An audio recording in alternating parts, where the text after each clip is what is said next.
Hello guys, it's Coaster Review here, and I'm going to be talking about me ranking every roller coaster at Carowinds.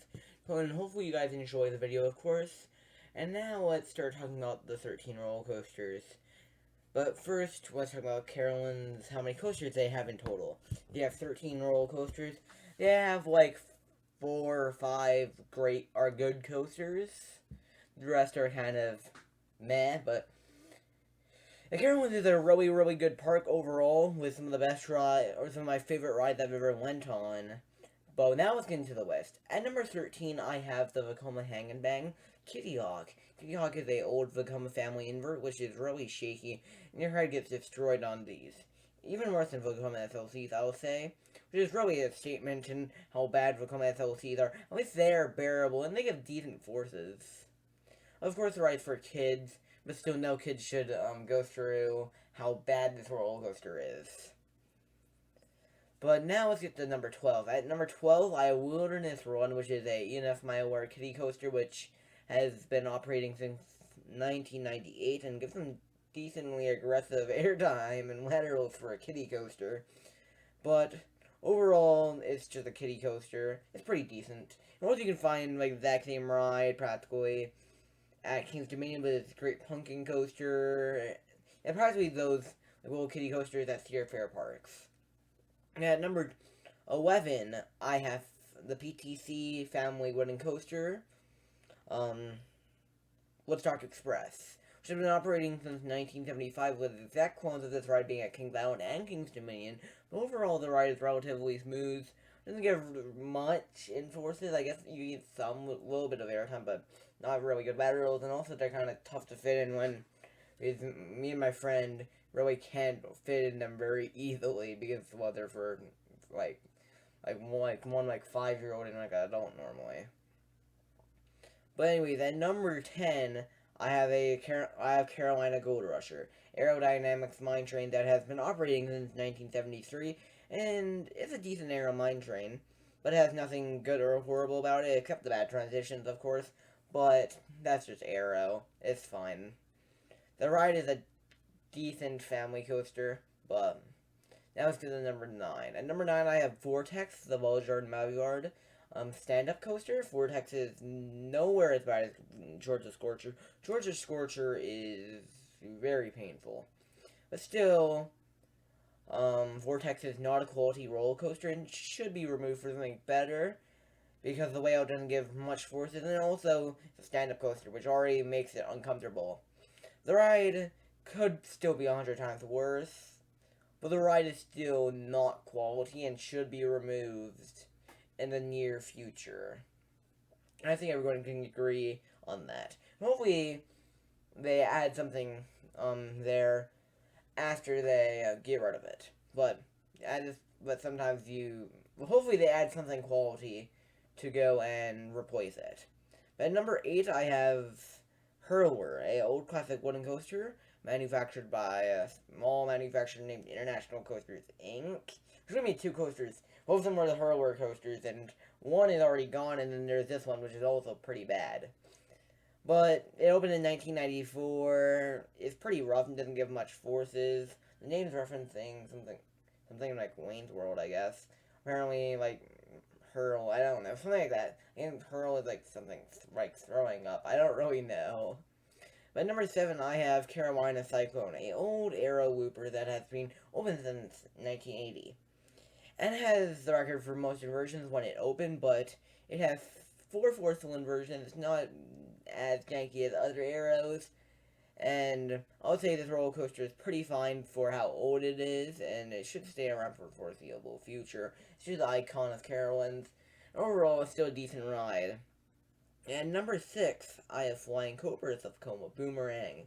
That luckily has vest restraints. So the headbanging is gone.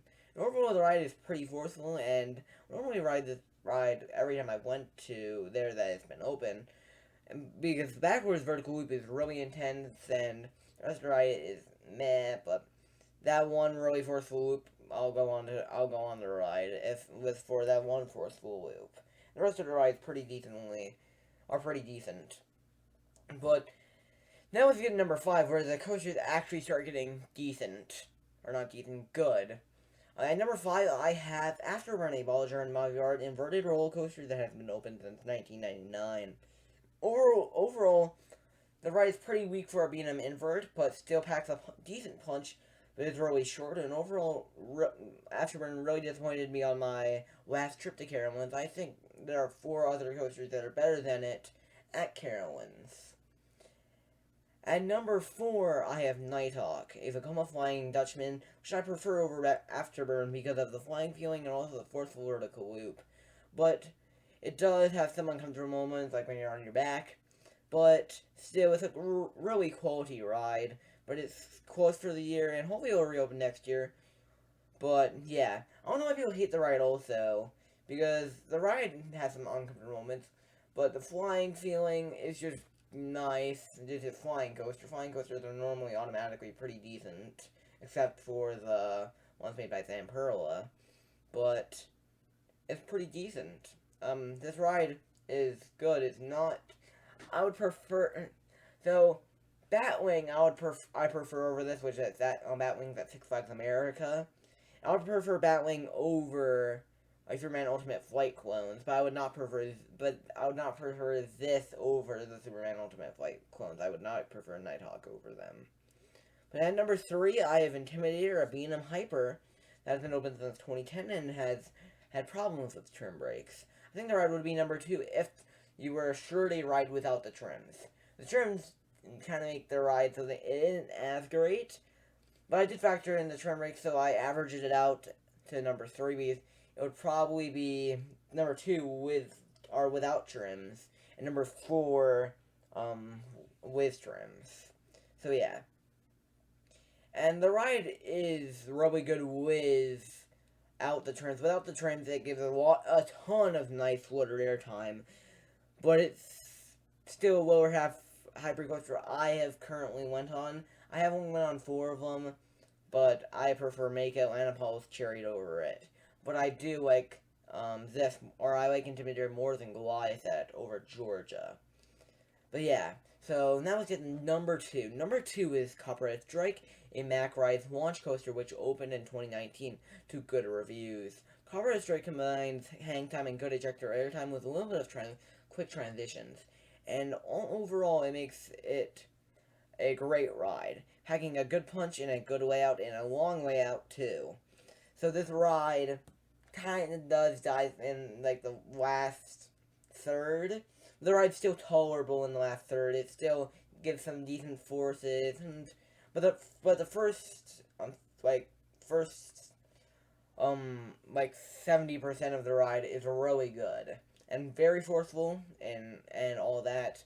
Thus, the last third isn't the most forceful, but it still makes Copperhead Strike a number 2 coaster at Carowinds. At number 1, Fury 325, of course. Fury 325 is Bollinger Maviard Giga Coaster, which has been open since 2015. I think all you guys knew it would be number 1, and I don't really need to elaborate much more because it's Fury 325. We all knew it was going to be number 1. So hopefully you guys enjoyed the video and remember to like, comment, and subscribe. And see you in the next video.